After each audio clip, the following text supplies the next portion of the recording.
Hello, everyone, and welcome back to the Ravand English podcast. It's Brandon, and today we're going to learn real English phrases that native speakers use all the time. Don't worry, everything will be very easy.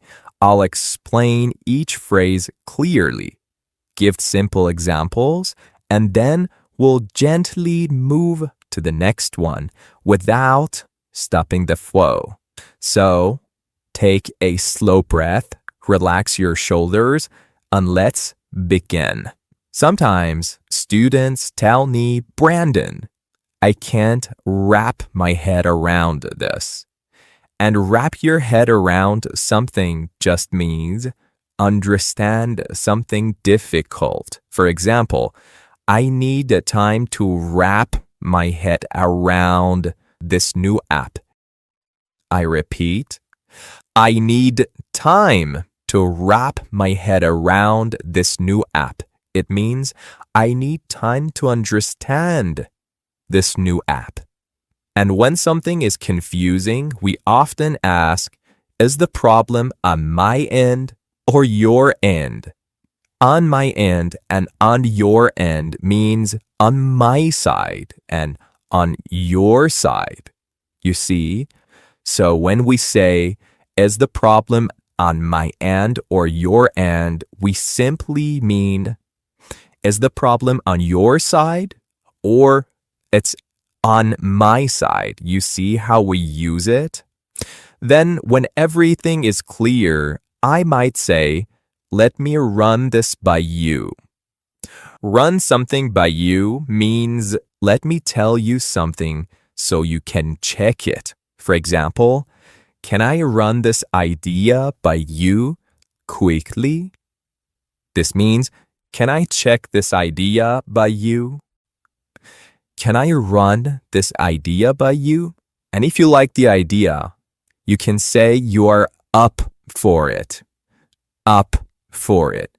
I want to do it. I'm up for a movie tonight. It means, I want to watch a movie tonight. I'm okay with that. Let's go. Let's go to the movies. Let's pick a movie and let's go to the movies and watch it. I'm up for a movie tonight. But we always think about the future in the long run. What does it mean?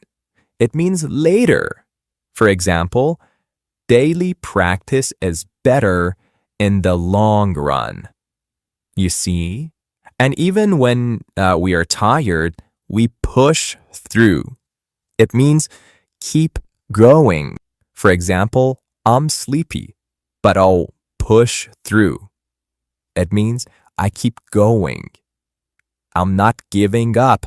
I push through. When something happens and we miss it, someone will fill us in. This means someone tells us the news. Okay? Someone will fill us in. Fill us in. For example, I say, fill me in later. It means tell me about it later.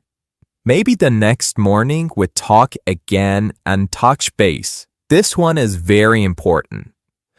It means talk for a short moment to update. Let's touch base in the afternoon. It means let's talk about it in the afternoon and let's update. And while waiting for something, we say, in the meantime. I'm 100% sure you have heard it before in movies, from native speakers. In the meantime, it means while we wait. I'm cooking. In the meantime, you can rest. It means right now I'm cooking, and while I'm cooking, you can rest. In the meantime. Before something important, I might give you a heads up. What does it mean? It means a small warning. I give you a heads up. I give you a warning. Heads up.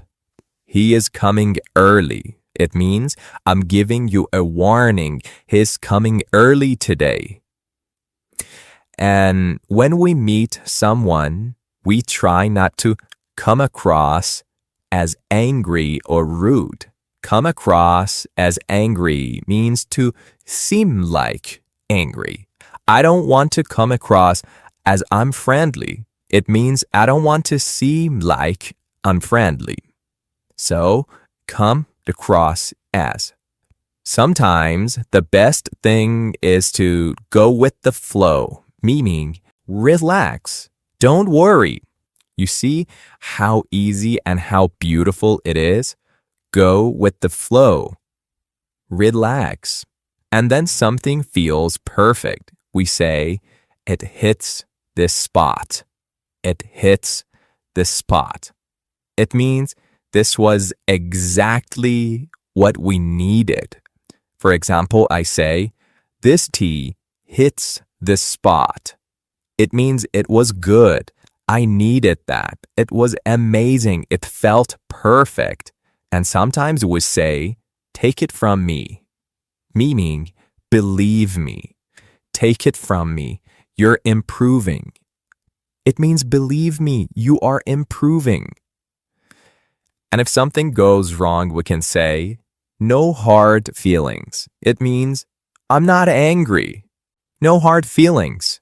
Let's say you're planning to play video games, okay?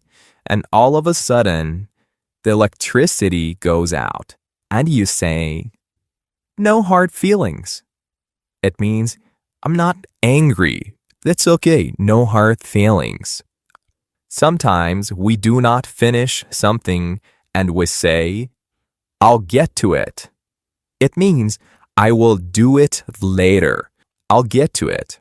For example, I didn't do the homework yet. I'll get to it. It means, I will do it later. And when something is small or not important, we say, it's no big deal. Oh my God, this is very common and very practical. It's no big deal. It means, it's not important. Don't worry about it. You were late? No big deal. My friend forgot to bring his wallet. And he ordered something to eat, but he didn't have the wallet to pay for that. I said, I'll take care of it. And he said, no, I will never let you do that. This is my sandwich. I'm the one who ordered that. You don't have to pay for me. And I said, it's no big deal. It means it's not important. We're friends. I will pay for you. I will pay for your sandwich. It's okay.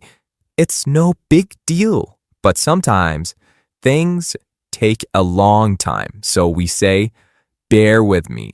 Please wait.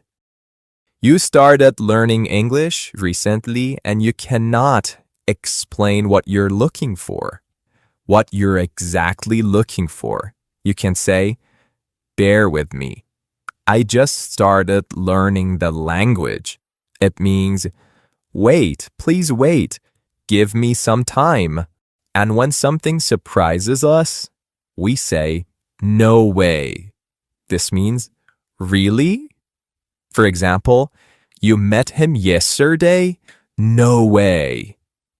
And when something is very simple or easy, we say, it's not rocket science. It's not rocket science. This means it's easy. For example, don't worry. It's not rocket science. It's easy. It's not difficult. Don't worry about it. And when we want someone to calm down, we say, take it easy. This means relax. Take it easy. Everything is fine. Everything is fine. Take it easy. When something goes well, we say, so far so good. I'm sure you have heard it before, so just repeat after me. So far so good. This means until now, everything is good. So far, so good. And when we agree to continue or not quit, we say, I'm sticking with it. I'm sticking with it.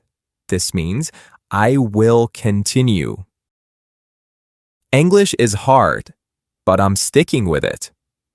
See how it works? You hear these expressions every day in real life, in cafes, at work, in movies, everywhere. And the more you hear them, the more natural your English becomes. If you enjoyed this episode and you want more lessons like this, make sure to subscribe so you don't miss the next episode. I'm Brandon. This is the Ravand English Podcast, and I'll see you in the next one.